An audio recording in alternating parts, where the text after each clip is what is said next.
దృష్టి దాని మీద కట్టలేదు. దేని మీద కడుతుందంటే ముఖ్యంగా ఇలా చేస్తుంది. ఈ చెయ్యి కాకుండా ధ్యానం చేయలేకపోతున్నాం. మైండ్ దాని మీద కాన్సన్ట్రేషన్ చేయలేకపోతున్నాం. హృదయపూర్వకంగా చేయి, మనపూర్వకంగా చేయి.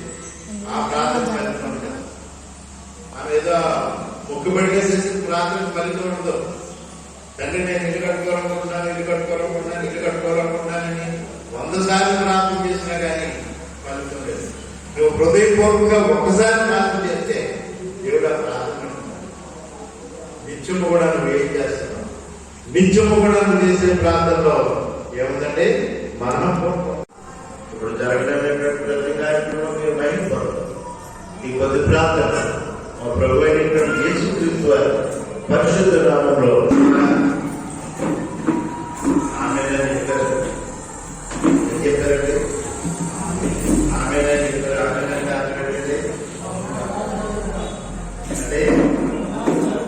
అది ఎక్కడ ఉంది వాక్యం? దూరం చెప్పి చూపెడుతూ 5వ వచనం చదవండి ఒకసారి. ఇర్మియా గ్రంథం మనం చదవబడినటువంటి భాగం 11వ అధ్యాయం చదివాం. 5వ వచనం చదవండి. అందుకు యెహోవా ఆ ప్రకారం జరుగును కాకని, దాని కింద చిన్న అర్థం ఉంది చూడండి. దాని అర్థం ఆమెన్ అంటే అర్థం ఏంటంటే అలాగూ జరుగును కాక. అయిగా చక్కగా చెప్పారు. రెఫరెన్స్ అంటే చదువు కానీ దాని భావం అర్థం తెలుసు. చాలా మంది ఆమెన్ అంటారు, అర్థం తెలియదు. ఆమెన్ అంటే అర్థం ఏంటండి? వాక్యమే చెప్తుంది అలాగూ జరుగుగాక. మనం ప్రార్థన చేస్తున్నాం, ప్రార్థన అయిపోయిన తర్వాత అందరూ కూడా ఆమెన్ అంటున్నాం. అంటే ఈ పైన చేసిన ప్రార్థన అంతా కూడా అయ్యా మీ చిత్తానికి అప్పగిస్తున్నాం, అలాగూ జరుగుగాక అని అర్థం అన్నమాట. కనుక ప్రార్థనలో తప్పులు చేశారనుకోండి, అవి కూడా మీరు అప్పుడు గుర్తు పెట్టుకోవాలి. ఒక్కొక్కరు ప్రార్థన వినరు, వినకుండా అందరితో పాటు ఆమెన్ అంటారు. అంటే అర్థం ఏంటనమాట? ఆ భాష గారు ఏ తప్పు మాట చెప్పినా మీరు దానికి అంగీకరించారని అర్థం. కనుక ప్రార్థన చేసినప్పుడు చాలా జాగ్రత్తగా ఏ మాటలు మాట్లాడుతున్నాం అబ్జర్వ్ చేయాలి. నేను ప్రార్థన చేస్తున్నా, మీరు కూడా అబ్జర్వ్ చేయాలి. ఏ మాట చెప్తున్నారు? ఎక్కడన్నా తప్పు చెప్పారనుకోండి, అప్పుడు ఆమె చెప్పకూడదు. ఎందుకని? ఆ తప్పులో మీరు కూడా పారిభాగస్తులు అవుతారు. అర్థమైందండి నా మాట అండి?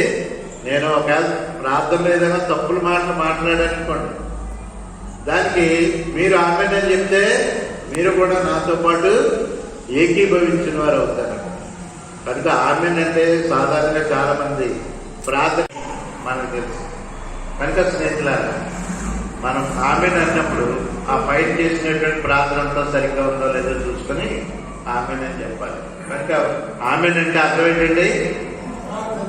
అలాగూ జరుగుగాక. అమ్మ ఆమెన్ అంటే అర్థం ఏంటి చెప్పండి? అలాగూ జరుగుగాక. మీ అందరూ తెలుసు అనుకోండి, మామూలుగా తెలనటువంటి వాళ్ళకి చెప్తా ఉన్నాను. కనుక ఆమెన్ అంటే అలాగూ జరుగుగాక. మనం చేసే ప్రతి ప్రార్థన.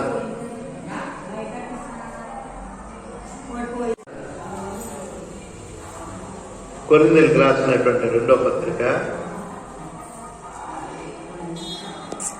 5వ అధ్యాయం 17వ వచనం చదువుకుందాం ఈరోజు. కాగా ఎవడైనా క్రీస్తునందున్న యెడల వాడు నూతన సృష్టి, పాతవి గతించను, ఇదిగో క్రొత్తవాయెను. 2వ కొరింథీ 5వ అధ్యాయం 17వ వచనం చూస్తున్నాం మనం. మాట మళ్ళీ ఒకసారి అందరూ కూడా జాగ్రత్తగా వినాలని నేను కోరుతూ ఉన్నాను. తీశారండి 161వ పేజీలో 2వ కొరింథీ 5వ అధ్యాయం 17వ వచనంలో ఈరోజు మనం ధ్యానం చేద్దాం. ఇక్కడ ఉన్నటువంటి మాటని, కాగా ఎవడైనాను క్రీస్తునందున్న యెడల అనేటువంటిది నూతన సృష్టి, పాతవి గతించినటువంటి సృష్టి. New life in Christ. యేసుక్రీస్తులో నూతన జీవితం. పాతవి గతించడం అంటే ఏంటి అర్థం అండి? పాతవి గతించినట్టు ఏంటంటే అర్థం? పాత ఇంకా అప్పుడప్పుడు చూడండి, పొద్దున్న లేవగానే ఒక ఆటో వస్తుంది అండి, ఉల్లిపాయల ఆటో కాదు, దాని వెనకాల ఇంకొక ఆటో వస్తుంది. అంటే పాత సామాన్లు, పాత సైకిల్ రేటింగ్, పాతి అన్నీ కొంటాం అంటూ వస్తూ ఉంటాం. పాతి కొంటాం అంటే అర్థం ఏంటి? ఇంట్లో పనికిరానివన్నీ కూడా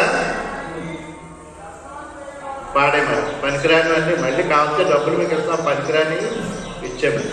పనికిరాని పట్టుకెళ్ళి వాడు ఏం చేసుకుంటాడు? ఏం చేస్తాడండి? పనికిరాని పట్టుకెళ్ళి పనికొచ్చి దానిలాగా చేసుకుంటాడు. అంటే దాన్ని బాగు చేయడు, ఇంకా దాన్ని ఏదో కరిగించేసి, ప్లాస్టిక్ అనుకోండి, కరిగించేసి ఒక కొత్త వస్తువు తయారు చేస్తారు.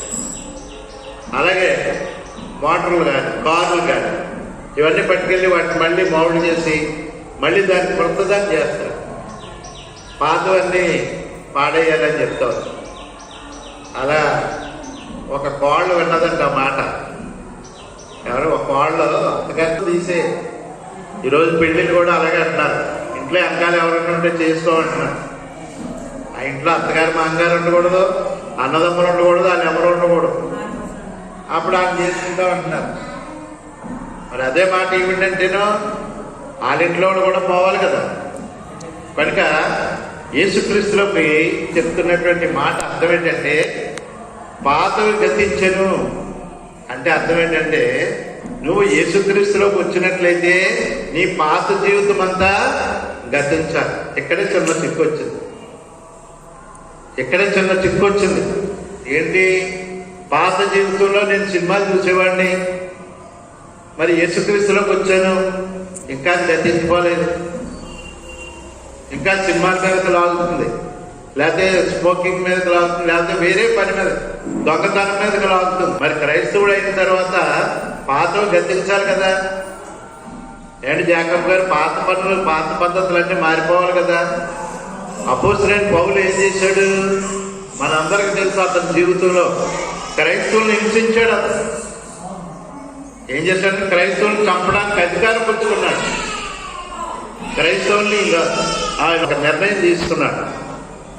ఆ నిర్ణయం తీసుకున్నప్పుడు అతనికి ఏమైందండి? అతని జీవితంలో గొప్ప ఒక దర్శనం కలిగింది. దేవుడు అతను ఎంచుకున్నాడు. అలాంటి వ్యక్తి తన జీవితంలో మార్పు వచ్చేసింది. మళ్ళీ పాత జీవితం వైపు వెళ్ళలేదు. వెళ్ళాడండి. అనేక మందిని క్రొత్త జీవితం వైపే తీసుకెళ్ళాడు, కానీ పాత జీవితం వైపు తీసుకెళ్ళలేదు. కనుక ఈరోజు మనకు అవసరమైనటువంటి విధానం ఏంటంటే, పాత జీవితాన్ని విడిచిపెట్టి మనం క్రీస్తులోకి వచ్చాం. ఈ లోకంలో అన్నీ విడిచిపెట్టేస్తాం అయ్యా.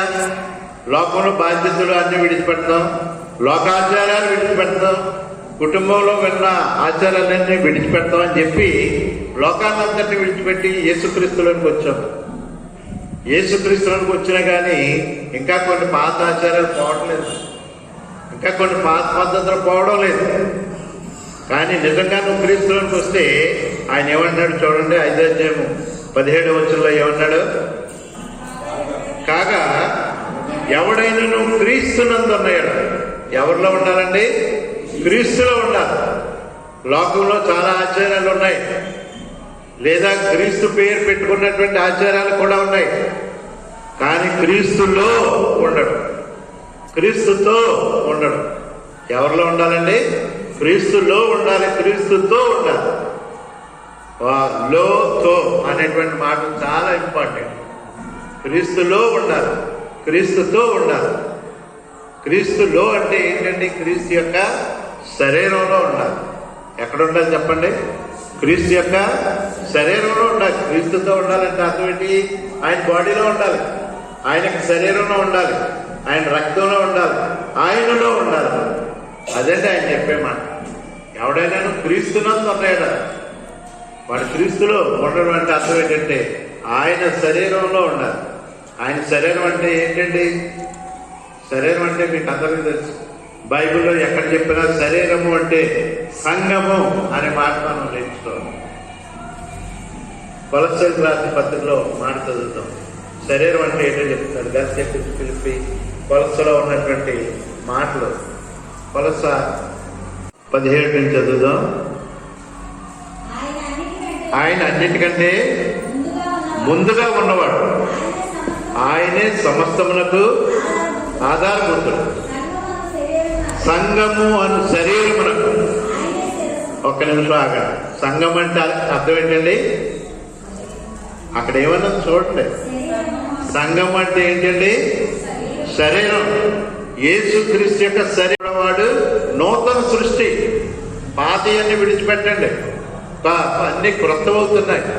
క్రొత్తం అవడం అంటే యేసుక్రీస్తుతో పాటు ఉంటున్నాయి, యేసుక్రీస్తులో ఉంటా ఉన్నాయి. కనుక మనం ఏంటి ఆలోచన చేస్తున్నాం? ఎవడైనా నువ్వు క్రీస్తులో ఉన్నాను అని అనుకుంటే ఎక్కడ ఉండాలంటే అతను ఆయన శరీరంలో ఉండాలి, యేసుక్రీస్తులో ఉండాలి. ఉంటే అప్పుడు అన్నీ కూడా క్రొత్త అవుతూ ఉన్నాయి. అలా కాకపోతే అన్నీ కూడా పాత అవుతున్నాయి. చూడండి, చాలా మంది దేవునికి వాక్యం మేము చెప్పడానికి వస్తున్నాం అంటారు. వచ్చి మధ్యలో ఏమంటారంటే మేము పాపులు అండి. ఏమంటారండి? మేము పాపులు అండి. మధ్యలో మేము పాపులు అండి, దేవుడిని నమ్ముకున్నాం. లేదా మేము బ్రాహ్మణ్స్ అండి. మేము అంటే అర్థం ఏంటనమాట, పాతం ఇంకా విడిచిపెట్టలేదు. వాడు యేసుక్రీస్తులోకి వచ్చిన తర్వాత అతడు క్రైస్తవుడు అయ్యాడు. ఆ క్రైస్తవుడు అయినటువంటి వాడు క్రీస్తులోనే ఉండాలి, కానీ మధ్యలో మేము పాపులు అండి లేకపోతే ఇంకోటి అండి అని చెప్పుకోవడం కాదు. కనుక ఒక మాట చదువుతాం.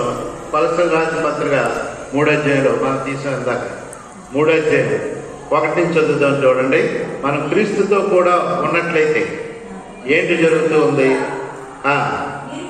మీరు క్రీస్తుతో కూడా లేపబడిన వారైతే పైన ఉన్న వాటినే వెదపడి ఆచారం. ఏమన్నాడండి?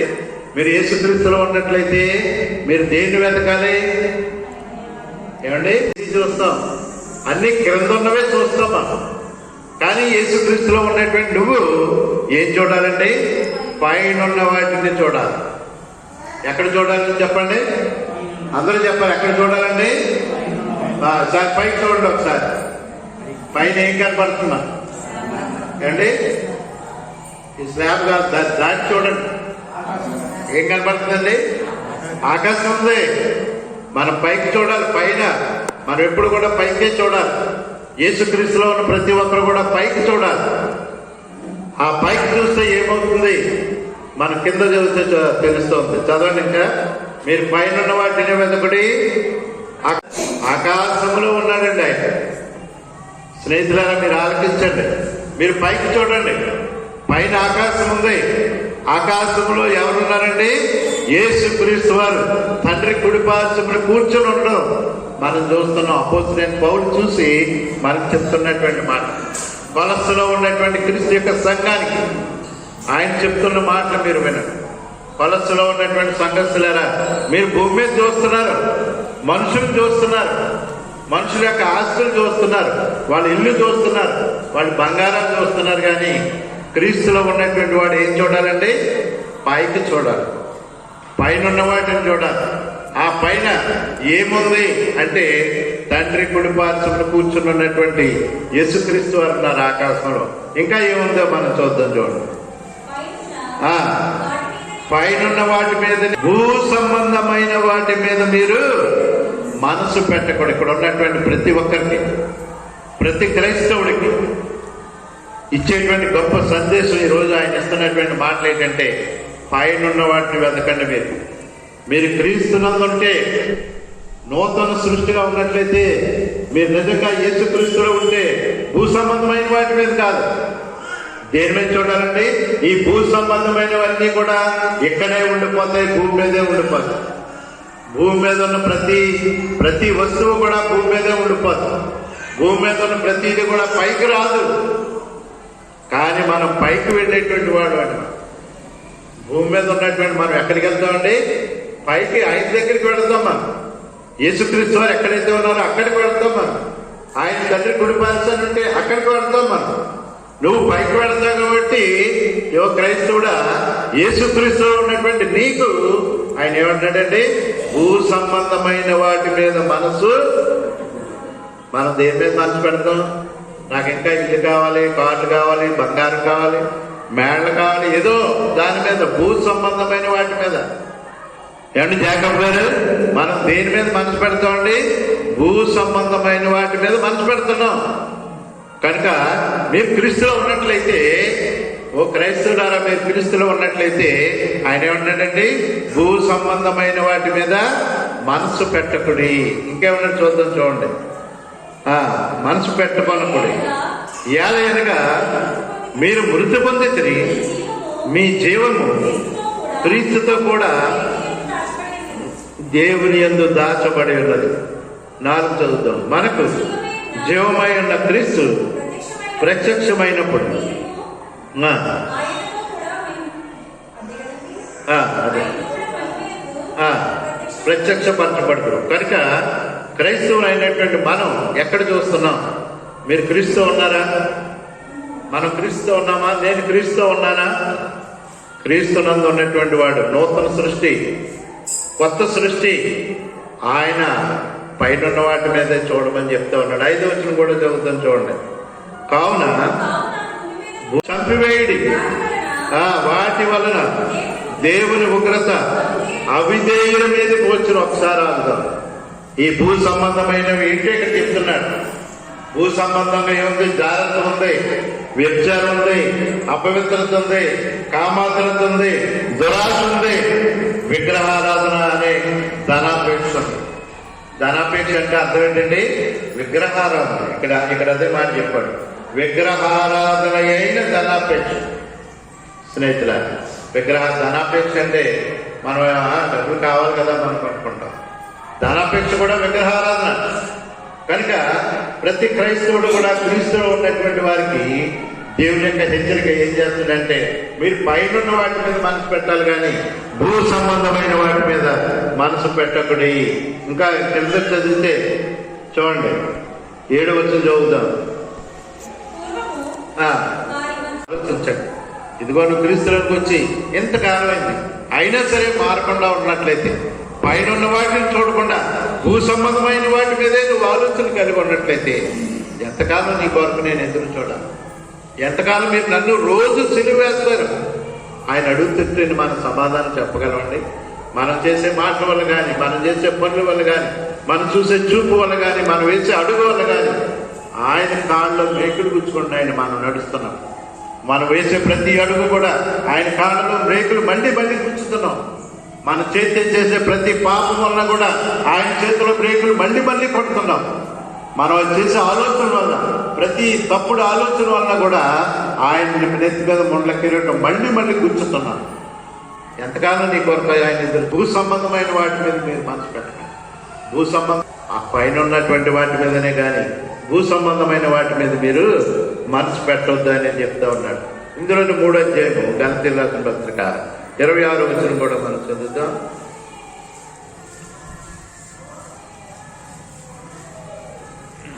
గలతీయులకు రాసిన పత్రిక 3వ అధ్యాయం 26వ వచనం.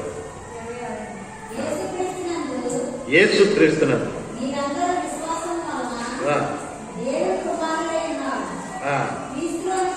అందరూ క్రీస్తును ధరించుకొని ఉన్నారు. ఇందులో యూదుడని, క్రీస్తు దేశస్థుడని లేదు, దాసుడని, స్వతంత్రుడని లేదు, పురుషుడని, స్త్రీ అని లేదు. యేసుక్రీస్తునందు మనం చూస్తూ ఉన్నాం. కనుక యేసుక్రీస్తులోనికి వచ్చినప్పుడు ఆయన మనం ఎలాగ ధరించుకుంటున్నామంటే, బాప్తిసం ద్వారా ఆయన ధరించుకుంటున్నామండి. ఎలాగ ధరించుకుంటున్నాం ఆయన్ని? ఆయన ఎలాగ ధరించుకోగలం? ఆయన యొక్క రక్తంలో మనం కడగబడుతున్నాం. ఆయన రక్తంలో కడగబడుతున్నాం అంటే అర్థం ఏంటంటే ఆయన్ని ధరించుకుంటున్నాం. కనుక యేసుక్రీస్తులో ధరించుకున్నటువంటి మనం రోమిలకు రాసిన పత్రికలో కూడా ఈ మాట మనం చదువుతాం. 6వ అధ్యాయం 3వ వచనంలో యేసుక్రీస్తుని మనం ఎలాగ ధరించుకున్నామో చెప్తూ ఉన్నటువంటి మాటలు. క్రీస్తులో ఉన్నావు అంటే ఆ మాటలు ఏంటో ఒకసారి మనం ఆలోచించండి. రోమిలకు రాసిన క్రీస్తు మృతుల్లో నుండి ఎలాగ లేపబడెనో అలాగే మనమును నూతన జీవం పొందిన వారమై నడుచుకున్నట్లు మనం బాప్తిస్మల మరణములో ఆయనతో కూడా పాతి పెట్టబడుతుంది. కనుక స్నేహితులారా, మనం క్రీస్తును ధరించుకున్నాం, క్రీస్తు శరీరంలో ఉన్నాం. ఎవడైనా నువ్వు క్రీస్తునందున్న ఎండల వాడు ఎలాంటి వాడండి? నూతన సృష్టి. నువ్వు క్రీస్తులో ఉన్నట్లయితే ఇక పాతలన్నీ విడిచిపెట్టు, పాత ఆలోచనలు విడిచిపెట్టు, పాత జీవితాన్ని విడిచిపెట్టు. క్రొత్త జీవితం కావాలంటే నువ్వు పైన ఉన్న వాటిని చూడాలి. పైన ఏముందండి? పరలోకం ఉంది. పైన ఆకాశం ఉంది, ఆకాశం తర్వాత పరలోకం ఉంది. ఆ పరలోకంలో యేసుక్రీస్తు వారు తండ్రి కుడిపార్శ్వమున కూర్చొని ఉండటం ఉంది. అంటే అక్కడ సంతోషకరమైనటువంటి ప్రదేశం అక్కడ మనం ఉండడం మనం చూస్తున్నాం. కనుక క్రీస్తుని ధరించుకున్నటువంటి మనము ఆయనలాగే మనం జీవించడానికి ప్రయత్నం చేయాలి. యోహాను రాసినటువంటి మొదటి పత్రికలోంచి ఒక మాట మనం చదువుతాం. చివరి ఉంటుంది యోహాను రాసిన మొదటి పత్రిక 3వ అధ్యాయము 24వ వచనం చదువుతాం. చూడండి, యోహాను రాసిన మొదటి పత్రిక 3వ అధ్యాయం 24వ వచనం 22 పేజీ.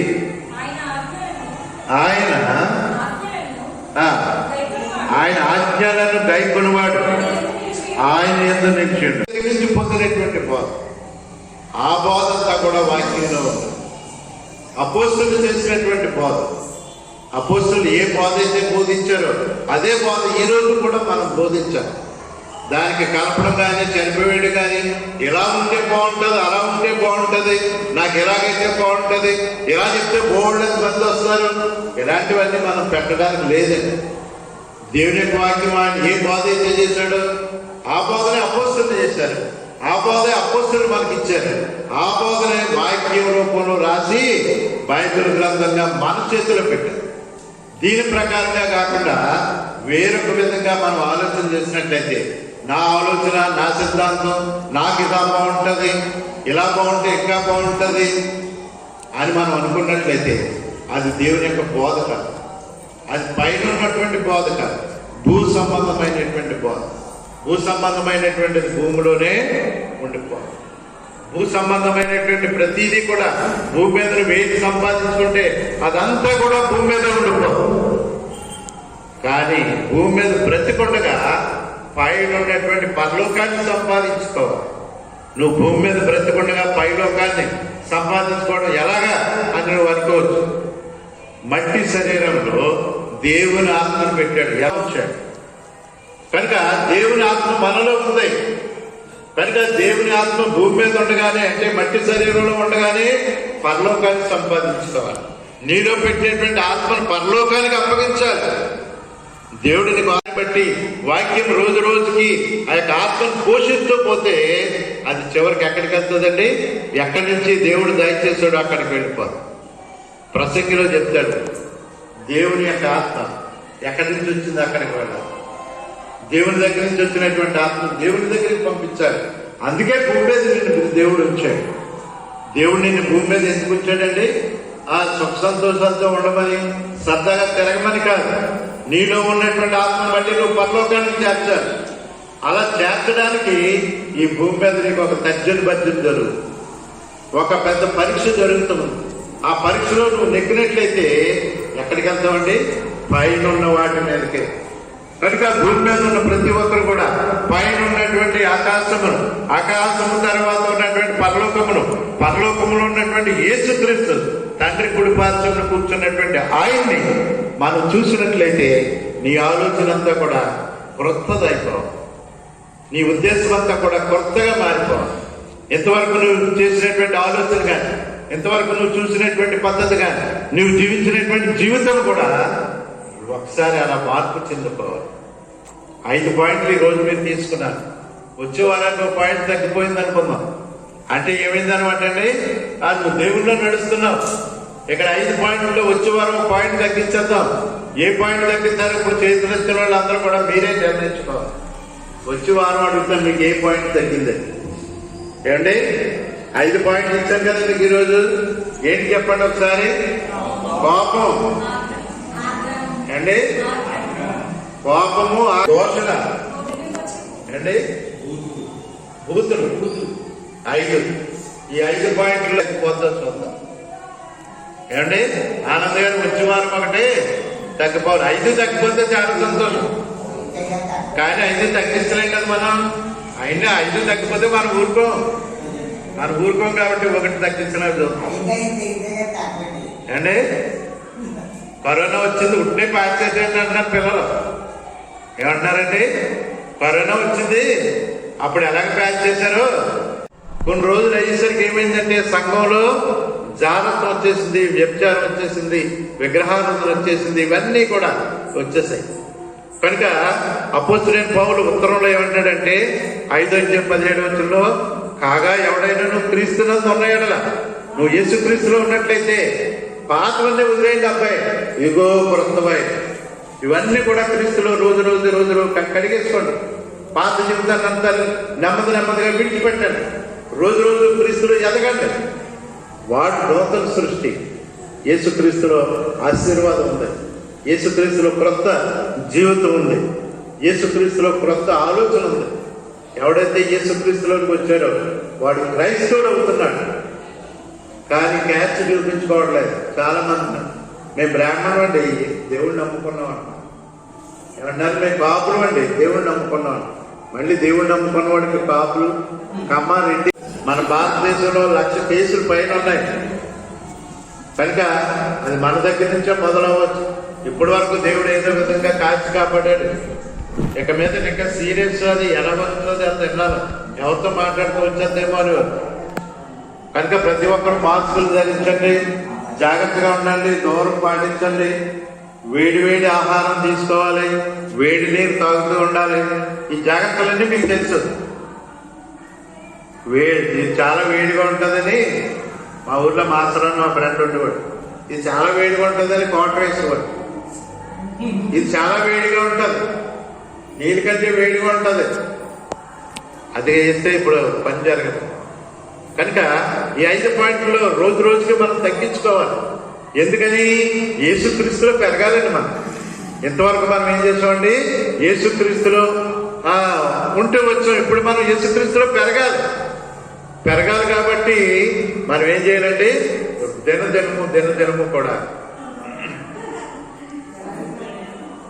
ప్రజలుగా దినదినము దిగజారిపోకూడదు. ఎందుకంటే కొరింథీలో ఉన్నటువంటి సంఘస్థులు అలాగే దిగజారిపోతున్నారు. యేసుక్రీస్తు